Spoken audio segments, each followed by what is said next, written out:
Most games fade away after a few months. Others may last a year, others may last a little bit longer, but rarely ever does the game have as much staying power for over a decade or more, such as L4D2. Whether it be the chaos that the director causes, or the amazing co-op, or maybe even the ridiculous workshop mods, this game just refuses to die. Released in 2009, this game should have fallen long into irrelevancy. But to this day, the game averages from 20 to 30,000 players every day. This is a testament as just to how replayable the game is, thanks to how no two runs are alike. The game is handled by an AI known as the Director, which dictates common infected spawns, the way hordes spawn, and how and where special infected spawn.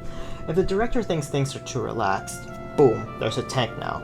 Or it'll maybe spawn a horde your way, to mix things up. The Director also dictates weapon and health spawns. One run you can find pills, maybe another you'll find medkit or defibrillator. It all really depends on how you're performing. The game can also give you a pipe bomb, maybe a boomer bell, maybe a Molotov cocktail. This ensures that weapons just don't spawn in the same room, or they're just totally buried every time you play the campaign, forcing you to explore around. If it doesn't spawn in the place you expect it, maybe it could be somewhere else, you know? The Director, it's the secret sauce of the game. It doesn't just spawn in infected and weapons, it literally toys with you. One run you have a katana, the next you're bonking common infected with a pen. The Director also forces you to take paths around. Sometimes, you know, notably in campaigns such as the Parish or Death Center, you'll have a path lock up and you have to take a detour. It also changes around in the Parish, as you never know how the cemetery is gonna be laid out. Sometimes the game can also spawn a witch, which will either force you to sneak around, or it'll have to force you to fight the witch, or take a detour. However, carrying the witch isn't a very smart choice, as she will instantly down you the moment you startle her. However, nowadays, most players do know how to do something known as carrying the witch, which instantly kills her, in which you use a shotgun to her head or her legs. The game was also built with co-op in mind. Trying to go solo is a very stupid idea and is heavily discouraged, as it is not the right way to play the game. Sometimes the game can force you to split up thanks to the brilliantly designed special infected, such as the smoker or the jockey pulling you away from your teammates, or the spitter making you separate from your teammates, or the charger needing your teammates to save you when it pins you. Or the game spawns a tank and makes your entire team focus on it, as taking on a tank by yourself is a pretty stupid idea and can result in your run dying and you have to restart the level over again. These moments of forced cooperation never feel forced and always make you feel heroic when you clutch up and save one of your teammates from something like a smoker, or you know, maybe a hunter's got them pinned down, you know, or you know, maybe you're reviving them during a tense moment, you know, during a horde. The game has great mechanics, such as every gun behaving differently, along with the 3 different tiers of weapons, along with the secondary weapons and the new melee mechanic brought in L4D2 2, which brings many different weapons. They all have a different feel and hitbox, such as a knife being notably very horrible due to its low reach, or the axe being a fan favorite. You know, despite its heavy weight, it does have a long reach, which definitely does help to counter hordes. Each special infected counters survivor tactics, such as the jockeys and the chargers, which can separate you from your team, which discourages you from being very close together all the time. You know, sometimes the spitter is gonna make you split up, you know, countering that whole staying close thing as well.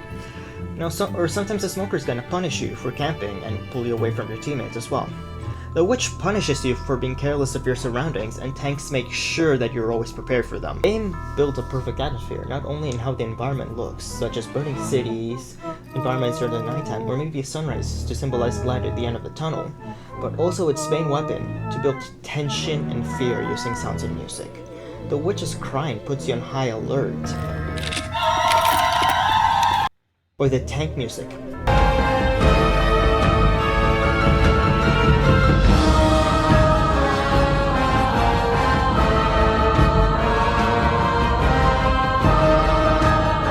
Playing and it just fills you with pure dread, or special infected sound cues, teaching you not just to look around, but also to listen.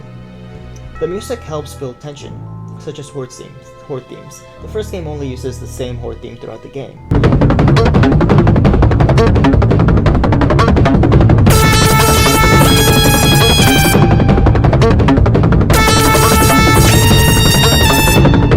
But the second game has different themes for each campaign to match the theme of the campaign, such as banjos playing during Death Center, or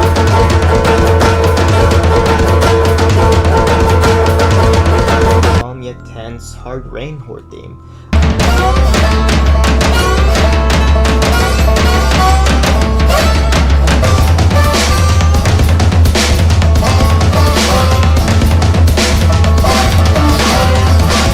All of them do share the intense drums, and they all do make you feel stressed, especially during crescendo events or the holdout sections when you're about to be rescued.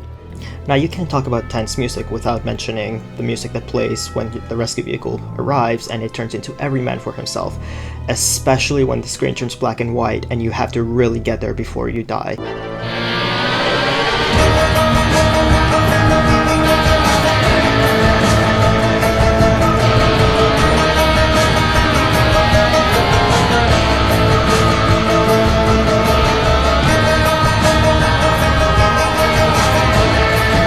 And this especially happens during the hard campaigns, such as the crescendo events during Dark Carnival.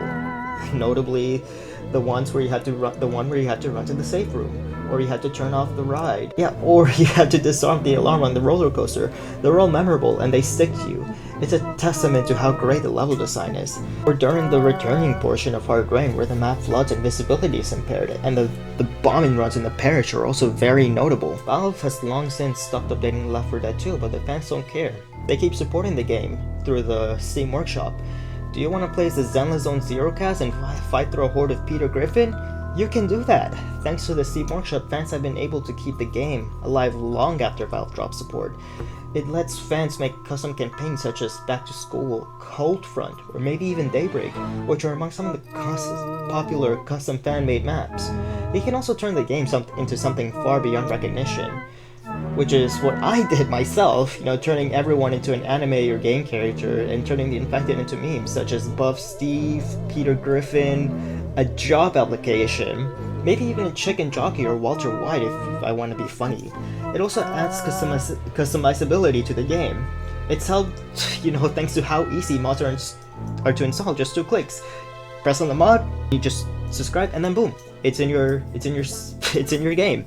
Left 4 Dead has proven itself to be a timeless game just as any other game in the Valve library.